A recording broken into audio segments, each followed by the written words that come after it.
श्रीनवग्रह ध्यानम्। श्रीगणेशाय नमः। अथ सूर्यस्य ध्यानम्। प्रत्यक्षदेवं विशदं सहस्र मरीचिभिः शोभितभूमिदेशं सप्ताश्वगं सद्धजहस्तमाद्यं देवं भजेऽहं मिहिरं हृदब्जेम्। अथ चन्द्रस्य ध्यानम्। शङ्खप्रभमेण प्रियं शशाङ्क मीशानमौलिस्थितमीड्यवृत्तं तमीपतिं नीरजयुग्महस्तं ध्याये हृदब्जे शशिनं गृहेशम्। अथ भौमस्य ध्यानम्। प्रतप्तगाङ्गेयनिभं गृहेशं सिंहासनस्थं कमलासिहस्तं सुरासुरैः पूजितपादपद्मं भौमं दयालुं हृदये स्मरामि। अथ सौम्यस्य ध्यानम्। सोमात्मजं हंसगतं द्विबाहुं शङ्खेन्दुरूपं यसिपाशहस्तं दयानिधिं भूषणभूषिताङ्गं बुधं स्मरे मानसपङ्कजेऽहम्।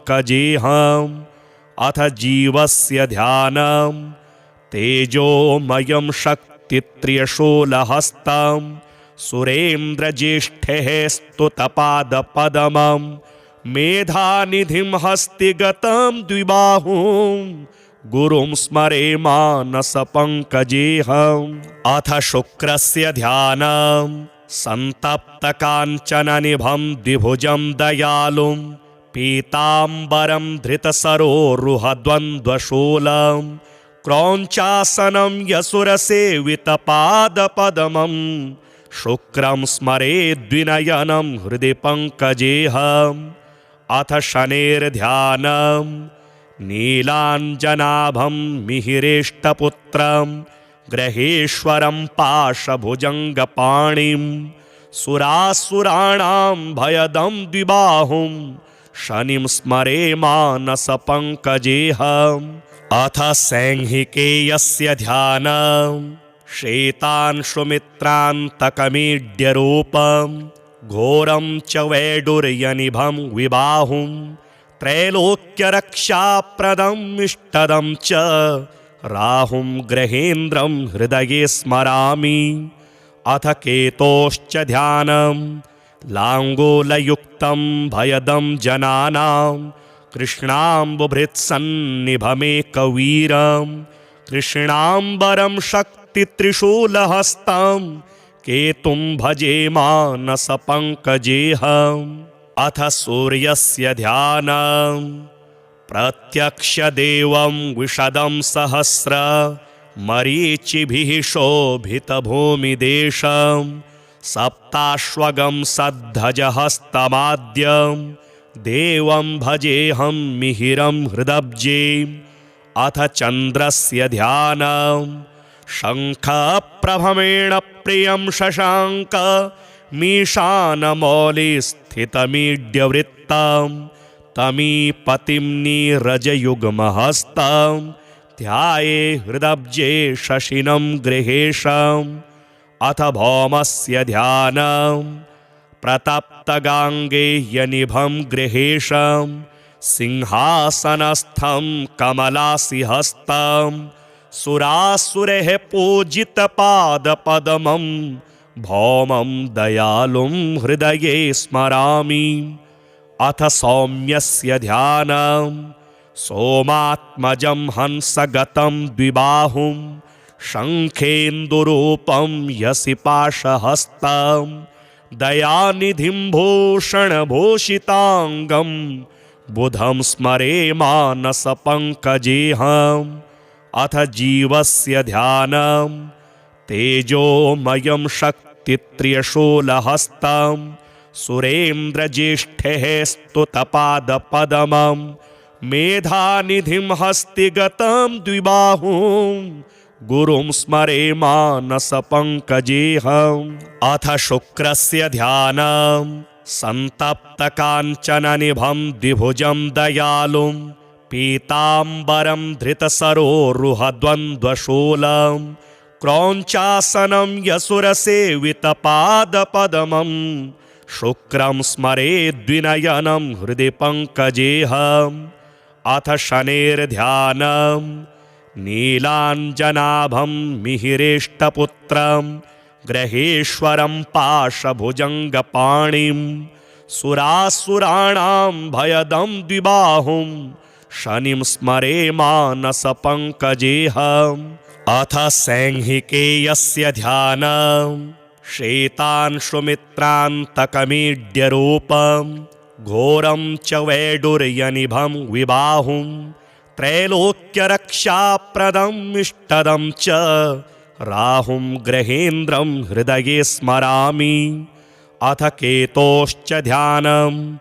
लाङ्गूलयुक्तं भयदं जनानां कृष्णाम्बुभृत्सन्निभमेकवीरं कृष्णाम्बरं शक्तित्रिशूलहस्तं केतुं भजे मानसपङ्कजेऽहम्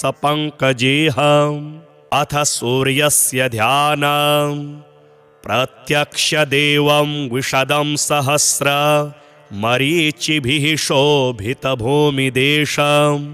सप्ताश्वगं सद्धजहस्तमाद्यं देवं भजेऽहं मिहिरं हृदब्जेम् अथ चन्द्रस्य ध्यानं शङ्खप्रभमेण प्रियं शशाङ्क मीशानमौलिस्थितमीड्यवृत्तं तमीपतिं नीरजयुग्महस्तं ध्याये हृदब्जे शशिनं गृहेशम् अथ भौमस्य ध्यानं प्रतप्तगाङ्गेयनिभं गृहेशं सिंहासनस्थं कमलासिहस्तं सुरासुरैः पूजितपादपद्मं भौमं दयालुं हृदये स्मरामि अथ सौम्यस्य ध्यानं सोमात्मजं हंसगतं द्विबाहुं शङ्खेन्दुरूपं यसिपाशहस्तं दयानिधिं भूषणभूषिताङ्गं बुधं स्मरे मानसपङ्कजेऽहम्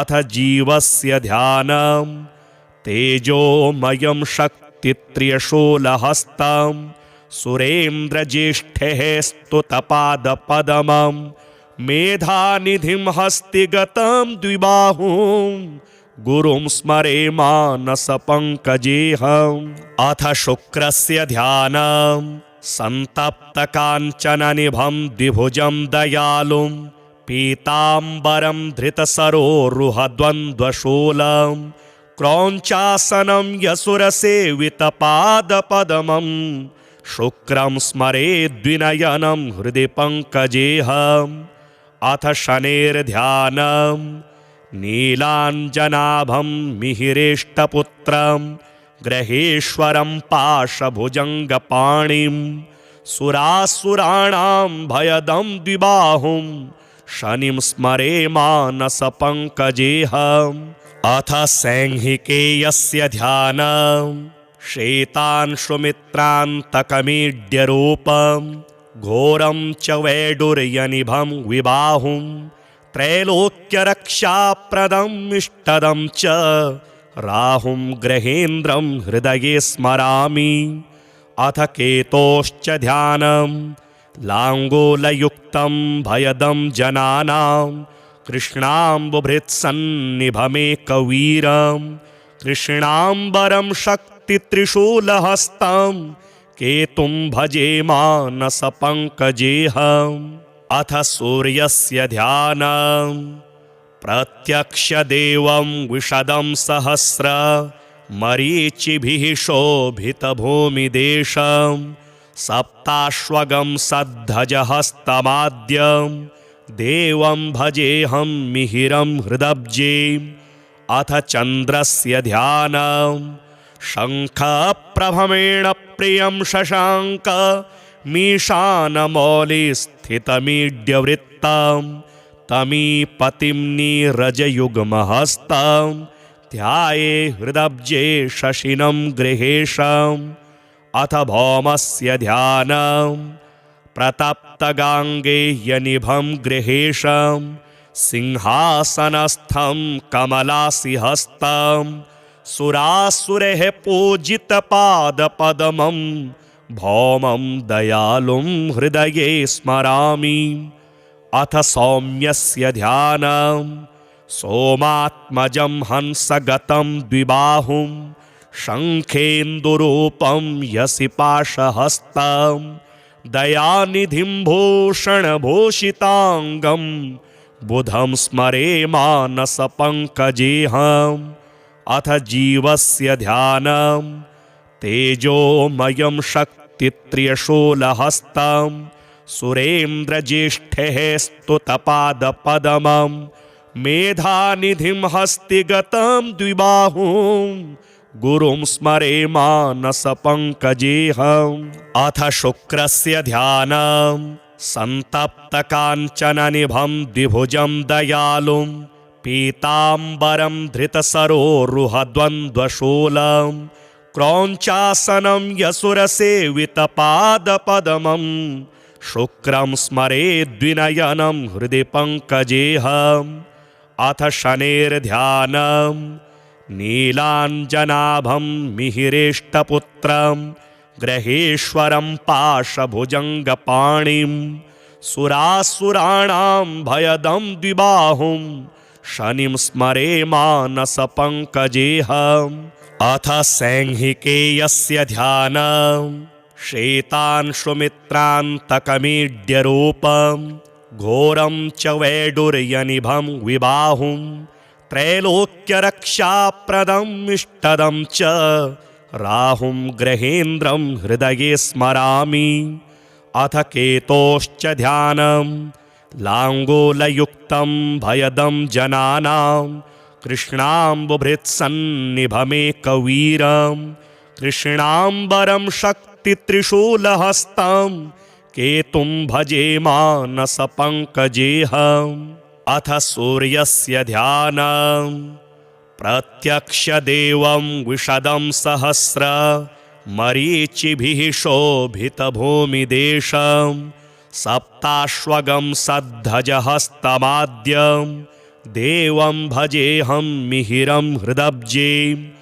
अथ चन्द्रस्य ध्यानं शङ्खप्रभमेण प्रियं शशाङ्क मीशानमौलिस्थितमीड्यवृत्तं तमीपतिं नीरजयुग्महस्तं ध्याये हृदब्जे शशिनं गृहेशम्।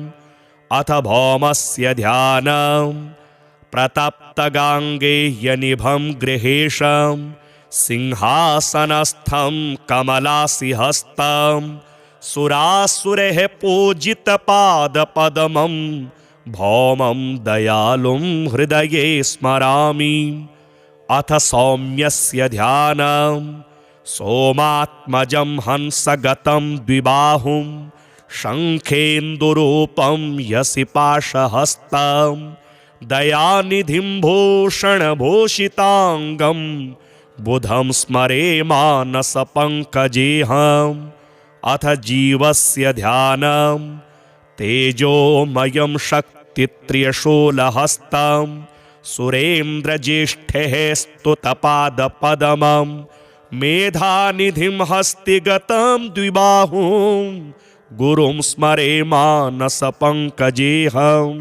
अथ शुक्रस्य ध्यानं सन्तप्तकाञ्चननिभं द्विभुजं दयालुं पीताम्बरं धृतसरोरुहद्वन्द्वशूलं क्रौञ्चासनं यसुरसेवितपादपद्मं शुक्रं स्मरे द्विनयनं हृदि पङ्कजेऽहम्। अथ शनेर्ध्यानं नीलाञ्जनाभं मिहिरेष्टपुत्रं ग्रहेश्वरं पाशभुजङ्गपाणिं सुरासुराणां भयदं द्विबाहुं शनिं स्मरे मानसपङ्कजेऽहम्। अथ सैंहिकेयस्य ध्यानं श्वेतांशुमित्रान्तकमीड्यरूपं घोरं च वैडूर्यनिभं विबाहुं त्रैलोक्यरक्षाप्रदम् इष्टदं च राहुं ग्रहेन्द्रं हृदये स्मरामि। अथ केतोश्च ध्यानं लाङ्गूलयुक्तं भयदं जनानां कृष्णाम्बुभृत्सन्निभमेकवीरं कृष्णाम्बरं शक्तित्रिशूलहस्तं केतुं भजे मानसपङ्कजेऽहम्। अथ सूर्यस्य ध्यानं प्रत्यक्षदेवं विशदं सहस्र मरीचिभिः शोभितभूमिदेशं सप्ताश्वगं सद्धजहस्तमाद्यं देवं भजेऽहं मिहिरं हृदब्जेम्। अथ चन्द्रस्य ध्यानं शङ्खप्रभमेण प्रियं शशाङ्क मीशानमौलिस्थितमीड्यवृत्तं तमीपतिं नीरजयुग्महस्तं ध्याये हृदब्जे शशिनं गृहेशम्। अथ भौमस्य ध्यानं प्रतप्तगाङ्गेयनिभं गृहेशं सिंहासनस्थं कमलासिहस्तं सुरासुरैः पूजितपादपद्मं भौमं दयालुं हृदये स्मरामि। अथ सौम्यस्य ध्यानं सोमात्मजं हंसगतं द्विबाहुं शङ्खेन्दुरूपं यसिपाशहस्तं दयानिधिं भूषणभूषिताङ्गं बुधं स्मरे मानसपङ्कजेऽहम्। अथ जीवस्य ध्यानं तेजोमयं शक्तित्रियशूलहस्तं सुरेन्द्रज्येष्ठैः स्तुतपादपद्मं मेधानिधिं हस्तिगतं द्विबाहुं गुरुं स्मरे मानसपङ्कजेऽहम्।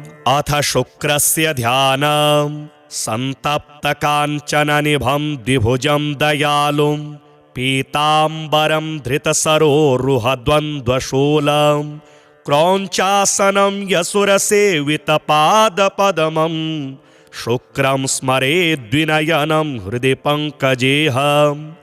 अथ शनेर्ध्यानं नीलाञ्जनाभं मिहिरेष्टपुत्रं ग्रहेश्वरं पाशभुजङ्गपाणिं सुरासुराणां भयदं द्विबाहुं शनिं स्मरे मानसपङ्कजेऽहम्।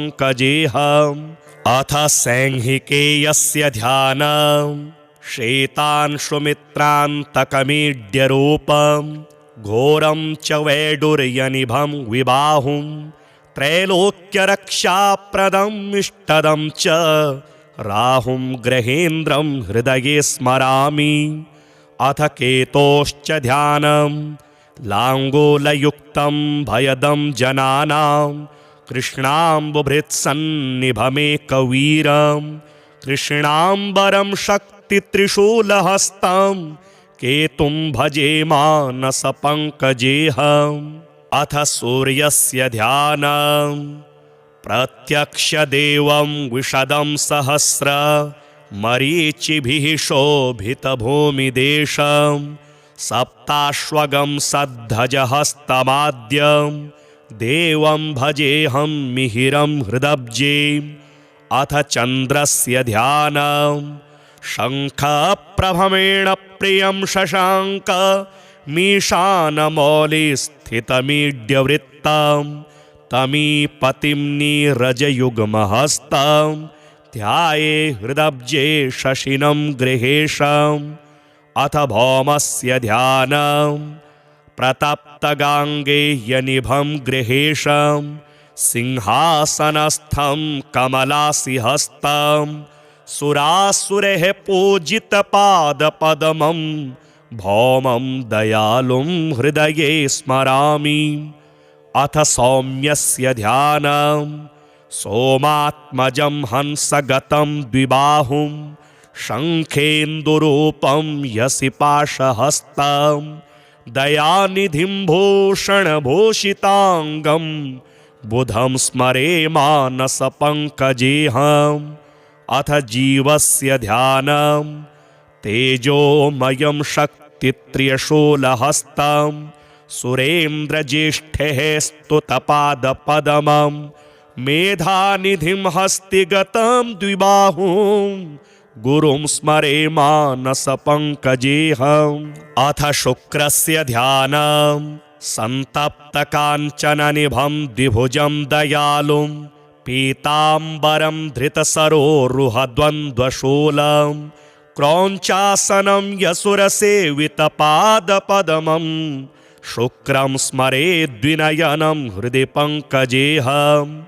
अथ शनेर्ध्यानं नीलाञ्जनाभं मिहिरेष्टपुत्रं ग्रहेश्वरं पाशभुजङ्गपाणिं सुरासुराणां भयदं द्विबाहुं शनिं स्मरे मानसपङ्कजेऽहम्। अथ सैंहिकेयस्य ध्यानं श्वेतांशुमित्रान्तकमीड्यरूपं घोरं च वैडूर्यनिभं विबाहुं त्रैलोक्यरक्षाप्रदम् इष्टदं च राहुं ग्रहेन्द्रं हृदये स्मरामि। अथ केतोश्च ध्यानं लाङ्गूलयुक्तं भयदं जनानां कृष्णाम्बुभृत्सन्निभमेकवीरं कृष्णाम्बरं शक्तित्रिशूलहस्तं केतुं भजे मानसपङ्कजेऽहम्। अथ सूर्यस्य ध्यानं प्रत्यक्षदेवं विशदं सहस्र मरीचिभिः शोभितभूमिदेशं सप्ताश्वगं सद्धजहस्तमाद्यं देवं भजेऽहं मिहिरं हृदब्जेम्। अथ चन्द्रस्य ध्यानं शङ्खप्रभमेण प्रियं शशाङ्क मीशानमौलिस्थितमीड्यवृत्तं तमीपतिं नीरजयुग्महस्तं ध्याये हृदब्जे शशिनं गृहेशम्। अथ भौमस्य ध्यानं प्रतप्तगाङ्गेयनिभं गृहेशं सिंहासनस्थं कमलासिहस्तं सुरासुरैः पूजितपादपद्मं भौमं दयालुं हृदये स्मरामि। अथ सौम्यस्य ध्यानं सोमात्मजं हंसगतं द्विबाहुं शङ्खेन्दुरूपं यसिपाशहस्तं दयानिधिं भूषणभूषिताङ्गं बुधं स्मरे मानसपङ्कजेऽहम्। अथ जीवस्य ध्यानं तेजोमयं शक्तित्रियशूलहस्तं सुरेन्द्रज्येष्ठैः स्तुतपादपद्मं मेधानिधिं हस्तिगतं द्विबाहुं गुरुं स्मरे मानसपङ्कजेऽहम्। अथ शुक्रस्य ध्यानं सन्तप्तकाञ्चननिभं द्विभुजं दयालुं पीताम्बरं धृतसरोरुहद्वन्द्वशूलं क्रौञ्चासनं यसुरसेवितपादपद्मं शुक्रं स्मरेद्विनयनं हृदि पङ्कजेऽहम्। अथ शनेर्ध्यानं नीलाञ्जनाभं मिहिरेष्टपुत्रं ग्रहेश्वरं पाशभुजङ्गपाणिं सुरासुराणां भयदं द्विबाहुं शनिं स्मरे मानसपङ्कजेऽहम्। अथ सैंहिकेयस्य ध्यानं श्वेतांशुमित्रान्तकमीड्यरूपं घोरं च वैडूर्यनिभं विबाहुं त्रैलोक्यरक्षाप्रदम् इष्टदं च राहुं ग्रहेन्द्रं हृदये स्मरामि। अथ केतोश्च ध्यानं लाङ्गूलयुक्तं भयदं जनानां कृष्णाम्बुभृत्सन्निभमेकवीरं कृष्णाम्बरं शक्तित्रिशूलहस्तं केतुं भजे मानसपङ्कजेऽहम्। अथ सूर्यस्य ध्यानं प्रत्यक्षदेवं विशदं सहस्र मरीचिभिः शोभितभूमिदेशं सप्ताश्वगं सद्धजहस्तमाद्यं देवं भजेऽहं मिहिरं हृदब्जेम्। अथ चन्द्रस्य ध्यानं शङ्खप्रभमेण प्रियं शशाङ्क मीशानमौलिस्थितमीड्यवृत्तां तमीपतिं नीरजयुग्महस्तां ध्याये हृदब्जे शशिनं गृहेशम् अथ भौमस्य ध्यानं प्रतप्तगाङ्गे यनिभं गृहेशं सिंहासनस्थं कमलासिहस्तं सुरासुरैः पूजितपादपद्मं भौमं दयालुं हृदये स्मरामि। अथ सौम्यस्य ध्यानं सोमात्मजं हंसगतं द्विबाहुं शङ्खेन्दुरूपं यसिपाशहस्तं दयानिधिं भूषणभूषिताङ्गं बुधं स्मरे मानसपङ्कजेऽहम्। अथ जीवस्य ध्यानं तेजोमयं शक्तित्रियशूलहस्तं सुरेन्द्रज्येष्ठैः स्तुतपादपद्मं मेधानिधिं हस्तिगतं द्विबाहुं गुरुं स्मरे मानसपङ्कजेऽहम्। अथ शुक्रस्य ध्यानं सन्तप्तकाञ्चननिभं द्विभुजं दयालुं पीताम्बरं धृतसरोरुहद्वन्द्वशूलं क्रौञ्चासनं यसुरसेवितपादपद्मं शुक्रं स्मरे द्विनयनं हृदि पङ्कजेऽहम्। अथ शनेर्ध्यानं नीलाञ्जनाभं मिहिरेष्टपुत्रं ग्रहेश्वरं पाशभुजङ्गपाणिं सुरासुराणां भयदं द्विबाहुं शनिं स्मरे मानसपङ्कजेऽहम्। अथ सैंहिकेयस्य ध्यानं श्वेतांशुमित्रान्तकमीड्यरूपं घोरं च वैडूर्यनिभं विबाहुं त्रैलोक्यरक्षाप्रदम् इष्टदं च राहुं ग्रहेन्द्रं हृदये स्मरामि।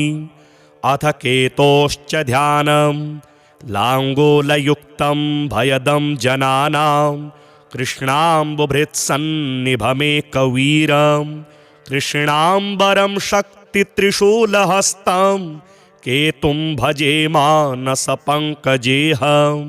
अथ सूर्यस्य ध्यानं प्रत्यक्षदेवं विशदं सहस्र मरीचिभिः शोभितभूमिदेशं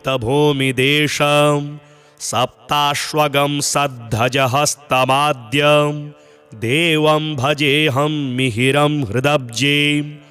अथ चन्द्रस्य ध्यानं शङ्खप्रभमेण प्रियं शशाङ्क मीशानमौलिस्थितमीड्यवृत्तं तमीपतिं नीरजयुग्महस्तं ध्याये हृदब्जे शशिनं गृहेशम्। अथ भौमस्य ध्यानं प्रतप्तगाङ्गे यनिभं गृहेशं सिंहासनस्थं कमलासिहस्तं सुरासुरैः पूजितपादपद्मं भौमं दयालुं हृदये स्मरामि। अथ सौम्यस्य ध्यानं सोमात्मजं हंसगतं द्विबाहुं शङ्खेन्दुरूपं यसिपाशहस्तं दयानिधिं भूषणभूषिताङ्गं बुधं स्मरे मानसपङ्कजेऽहम्। अथ जीवस्य ध्यानं तेजोमयं शक्तित्रियशूलहस्तं सुरेन्द्रज्येष्ठैः स्तुतपादपद्मं मेधानिधिं हस्तिगतं द्विबाहुं गुरुं स्मरे मानसपङ्कजेऽहम्। अथ शुक्रस्य ध्यानं सन्तप्तकाञ्चननिभं द्विभुजं दयालुं पीताम्बरं धृतसरोरुहद्वन्द्वशूलं क्रौञ्चासनं यसुरसेवितपादपद्मं शुक्रं स्मरे द्विनयनं हृदि पङ्कजेऽहम्। अथ शनेर्ध्यानं नीलाञ्जनाभं मिहिरेष्टपुत्रं ग्रहेश्वरं पाशभुजङ्गपाणिं सुरासुराणां भयदं द्विबाहुं शनिं स्मरे मानसपङ्कजेऽहम्। अथ सैंहिकेयस्य ध्यानं श्वेतांशुमित्रान्तकमीड्यरूपं घोरं च वैडूर्यनिभं विबाहुं त्रैलोक्यरक्षाप्रदम् इष्टदं च राहुं ग्रहेन्द्रं हृदये स्मरामि। अथ केतोश्च ध्यानं लाङ्गूलयुक्तं भयदं जनानां कृष्णाम्बुभृत्सन्निभमेकवीरं कृष्णाम्बरं शक्तित्रिशूलहस्तं केतुं भजे मानसपङ्कजेऽहम्। अथ सूर्यस्य ध्यानं प्रत्यक्षदेवं विशदं सहस्र मरीचिभिः शोभितभूमिदेशं सप्ताश्वगं सद्धजहस्तमाद्यं देवं भजेऽहं मिहिरं हृदब्जेम्। अथ चन्द्रस्य ध्यानं शङ्खप्रभमेण प्रियं शशाङ्क मीशानमौलिस्थितमीड्यवृत्तं तमीपतिं नीरजयुग्महस्तं ध्याये हृदब्जे शशिनं गृहेशम्। अथ भौमस्य ध्यानं प्रतप्तगाङ्गेयनिभं गृहेशं सिंहासनस्थं कमलासिहस्तं सुरासुरैः पूजितपादपद्मं भौमं दयालुं हृदये स्मरामि। अथ सौम्यस्य ध्यानं सोमात्मजं हंसगतं द्विबाहुं शङ्खेन्दुरूपं यसिपाशहस्तं दयानिधिं भूषणभूषिताङ्गं बुधं स्मरे मानसपङ्कजेऽहम्। अथ जीवस्य ध्यानं तेजोमयं शक्तित्रियशूलहस्तं सुरेन्द्रज्येष्ठैः स्तुतपादपद्मं मेधानिधिं हस्तिगतं द्विबाहुं गुरुं स्मरे मानसपङ्कजेऽहम्।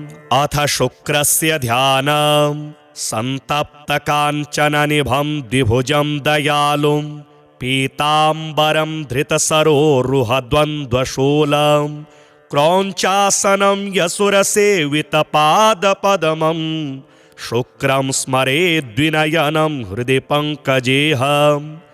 अथ शनेर्ध्यानं नीलाञ्जनाभं मिहिरेष्टपुत्रं ग्रहेश्वरं पाशभुजङ्गपाणिं सुरासुराणां भयदं द्विबाहुं शनिं स्मरे मानसपङ्कजेऽहम्। अथ सैंहिकेयस्य ध्यानं श्वेतांशुमित्रान्तकमीड्यरूपं घोरं च वैडूर्यनिभं विबाहुं त्रैलोक्यरक्षाप्रदम् इष्टदं च राहुं ग्रहेन्द्रं हृदये स्मरामि।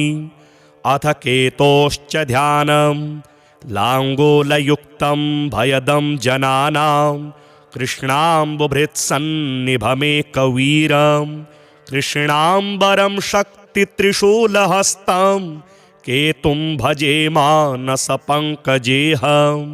अथ सूर्यस्य ध्यानं प्रत्यक्षदेवं विशदं सहस्र मरीचिभिः शोभितभूमिदेशं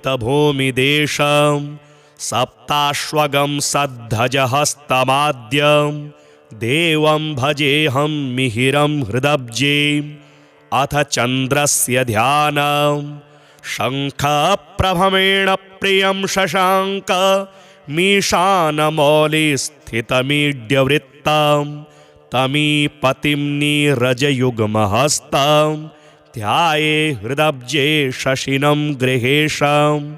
अथ भौमस्य ध्यानं प्रतप्तगाङ्गेयनिभं गृहेशं सिंहासनस्थं कमलासिहस्तं सुरासुरैः पूजितपादपद्मं भौमं दयालुं हृदये स्मरामि। अथ सौम्यस्य ध्यानं सोमात्मजं हंसगतं द्विबाहुं शङ्खेन्दुरूपं यसिपाशहस्तं दयानिधिं भूषणभूषिताङ्गं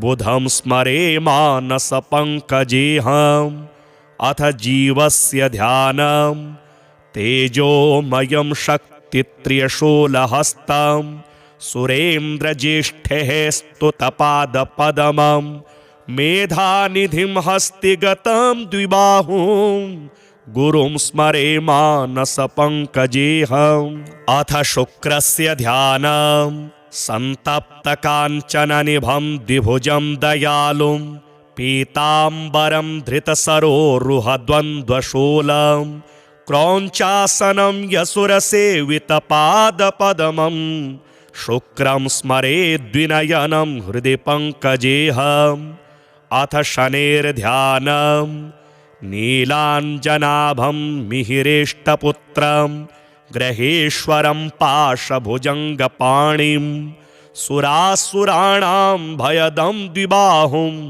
शनिं स्मरे मानसपङ्कजेऽहम् अथ सैंहिकेयस्य ध्यानं श्वेतांशुमित्रान्तकमीड्यरूपं घोरं च वैडूर्यनिभं विबाहुं त्रैलोक्यरक्षाप्रदम् इष्टदं च राहुं ग्रहेन्द्रं हृदये स्मरामि अथ केतोश्च ध्यानं लाङ्गूलयुक्तं भयदं जनानां कृष्णाम्बुभृत्सन्निभमेकवीरं कृष्णाम्बरं शक्तित्रिशूलहस्तं केतुं भजे मानसपङ्कजेऽहम् अथ सूर्यस्य ध्यानं प्रत्यक्षदेवं विशदं सहस्र मरीचिभिः शोभितभूमिदेशं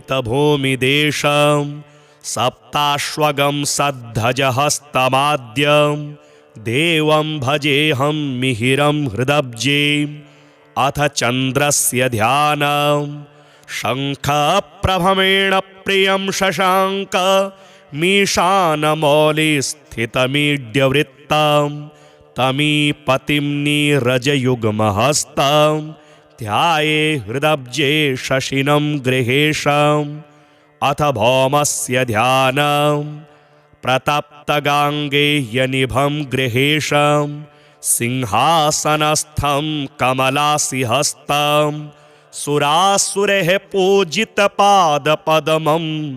भौमं दयालुं हृदये स्मरामि अथ सौम्यस्य ध्यानं सोमात्मजं हंसगतं द्विबाहुं शङ्खेन्दुरूपं यसिपाशहस्तं दयानिधिं भूषणभूषिताङ्गं बुधं स्मरे मानसपङ्कजेऽहम् अथ जीवस्य ध्यानं तेजोमयं शक्तित्रियशूलहस्तं सुरेन्द्रज्येष्ठेः स्तुतपादपद्मं मेधानिधिं हस्तिगतं द्विबाहुं गुरुं स्मरे मानसपङ्कजेऽहम् अथ शुक्रस्य ध्यानं सन्तप्तकाञ्चननिभं द्विभुजं दयालुं पीताम्बरं धृतसरोरुहद्वन्द्वशूलं क्रौञ्चासनं यसुरसेवितपादपद्मं शुक्रं स्मरे द्विनयनं हृदि पङ्कजेऽहम् अथ शनेर्ध्यानं नीलाञ्जनाभं मिहिरेष्टपुत्रं ग्रहेश्वरं पाशभुजङ्गपाणिं सुरासुराणां भयदं द्विबाहुं शनिं स्मरे मानसपङ्कजेऽहम् अथ सैंहिकेयस्य ध्यानं श्वेतांशुमित्रान्तकमीड्यरूपं घोरं च वैडूर्यनिभं विबाहुं त्रैलोक्यरक्षाप्रदम् इष्टदं च राहुं ग्रहेन्द्रं हृदये स्मरामि अथ केतोश्च ध्यानं लाङ्गूलयुक्तं भयदं जनानां कृष्णाम्बुभृत्सन्निभमेकवीरं कृष्णाम्बरं शक्तित्रिशूलहस्तं केतुं भजे मानसपङ्कजेऽहम् अथ सूर्यस्य ध्यानं प्रत्यक्षदेवं विशदं सहस्र मरीचिभिः शोभितभूमिदेशं सप्ताश्वगं सद्धजहस्तमाद्यं देवं भजेऽहं मिहिरं हृदब्जेम् अथ चन्द्रस्य ध्यानं शङ्खप्रभमेण प्रियं शशाङ्क मीशानमौलिस्थितमीड्यवृत्तं तमीपतिं नीरजयुग्महस्तं ध्याये हृदब्जे शशिनं गृहेशम् अथ भौमस्य ध्यानं प्रतप्तगाङ्गेयनिभं गृहेशं सिंहासनस्थं कमलासिहस्तं सुरासुरैः पूजितपादपद्मं भौमं दयालुं हृदये स्मरामि अथ सौम्यस्य ध्यानं सोमात्मजं हंसगतं द्विबाहुं शङ्खेन्दुरूपं यसिपाशहस्तं दयानिधिं भूषणभूषिताङ्गं बुधं स्मरे मानसपङ्कजेऽहम् अथ जीवस्य ध्यानं तेजोमयं शक्तित्रियशूलहस्तं सुरेन्द्रज्येष्ठैः स्तुतपादपद्मं मेधानिधिं हस्तिगतं द्विबाहुं गुरुं स्मरे मानसपङ्कजेऽहम्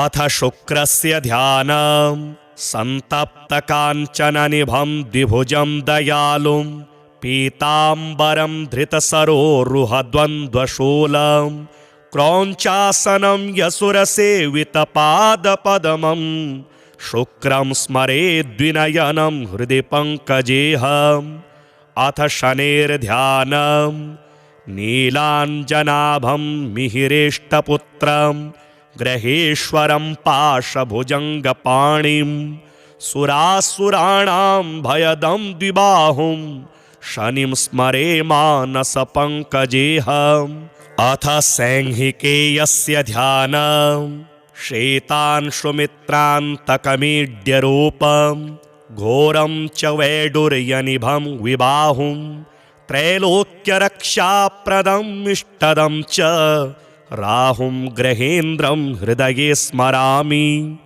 अथ केतोश्च ध्यानं लाङ्गूलयुक्तं भयदं जनानां कृष्णाम्बुभृत्सन्निभमेकवीरं कृष्णाम्बरं शक्तित्रिशूलहस्तं केतुं भजे मानसपङ्कजेऽहम् अथ सूर्यस्य ध्यानं प्रत्यक्षदेवं विशदं सहस्र मरीचिभिः शोभितभूमिदेशं सप्ताश्वगं सद्धजहस्तमाद्यं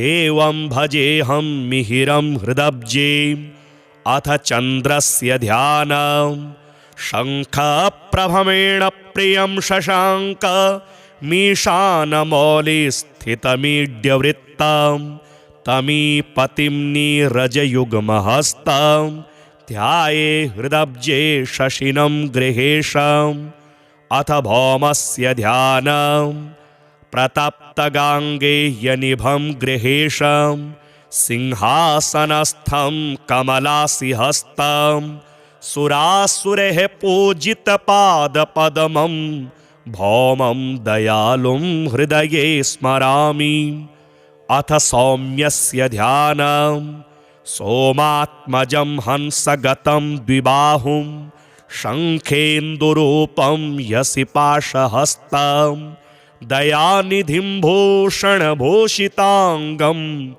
बुधं स्मरे मानसपङ्कजेऽहम् अथ जीवस्य ध्यानं तेजोमयं शक्तित्रियशूलहस्तं सुरेन्द्रज्येष्ठैः स्तुतपादपद्मं मेधानिधिं हस्तिगतं द्विबाहुं गुरुं स्मरे मानसपङ्कजेऽहम् अथ शुक्रस्य ध्यानं सन्तप्तकाञ्चननिभं द्विभुजं दयालुं पीताम्बरं धृतसरोरुहद्वन्द्वशूलं क्रौञ्चासनं यसुरसेवितपादपद्मं शुक्रं स्मरे द्विनयनं हृदि पङ्कजेऽहम् अथ शनेर्ध्यानं नीलाञ्जनाभं मिहिरेष्टपुत्रं ग्रहेश्वरं पाशभुजङ्गपाणिं सुरासुराणां भयदं द्विबाहुं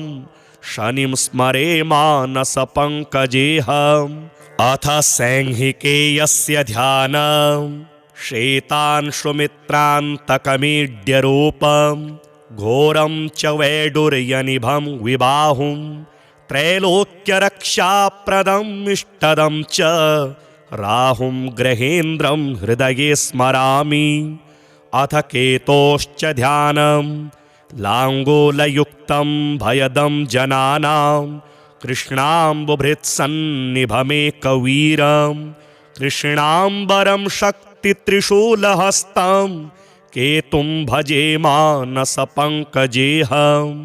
अथ सूर्यस्य ध्यानं प्रत्यक्षदेवं विशदं सहस्र मरीचिभिः शोभितभूमिदेशं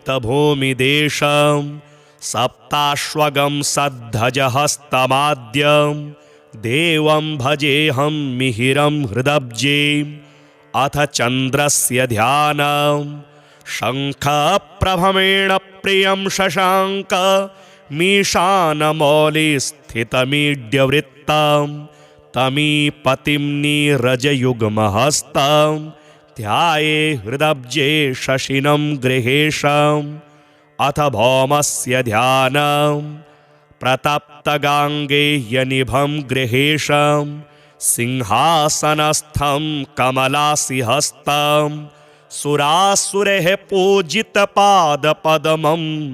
भौमं दयालुं हृदये स्मरामि अथ सौम्यस्य ध्यानं सोमात्मजं हंसगतं द्विबाहुं शङ्खेन्दुरूपं यसिपाशहस्तं दयानिधिं भूषणभूषिताङ्गं बुधं स्मरे मानसपङ्कजेऽहम् अथ जीवस्य ध्यानं तेजोमयं शक्तित्रियशूलहस्तं सुरेन्द्रज्येष्ठैः स्तुतपादपद्मं मेधानिधिं हस्तिगतं द्विबाहुं गुरुं स्मरे मानसपङ्कजेऽहम् अथ शुक्रस्य ध्यानं सन्तप्तकाञ्चननिभं द्विभुजं दयालुं पीताम्बरं धृतसरोरुहद्वन्द्वशूलं क्रौञ्चासनं यसुरसेवितपादपद्मं शुक्रं स्मरे द्विनयनं हृदि पङ्कजेऽहम् अथ शनेर्ध्यानं नीलाञ्जनाभं मिहिरेष्टपुत्रं ग्रहेश्वरं पाशभुजङ्गपाणिं सुरासुराणां भयदं द्विबाहुं शनिं स्मरे मानसपङ्कजेऽहम् अथ सैंहिकेयस्य ध्यानं श्वेतांशुमित्रान्तकमीड्यरूपं घोरं च वैडूर्यनिभं विबाहुं त्रैलोक्यरक्षाप्रदम् इष्टदं च राहुं ग्रहेन्द्रं हृदये स्मरामि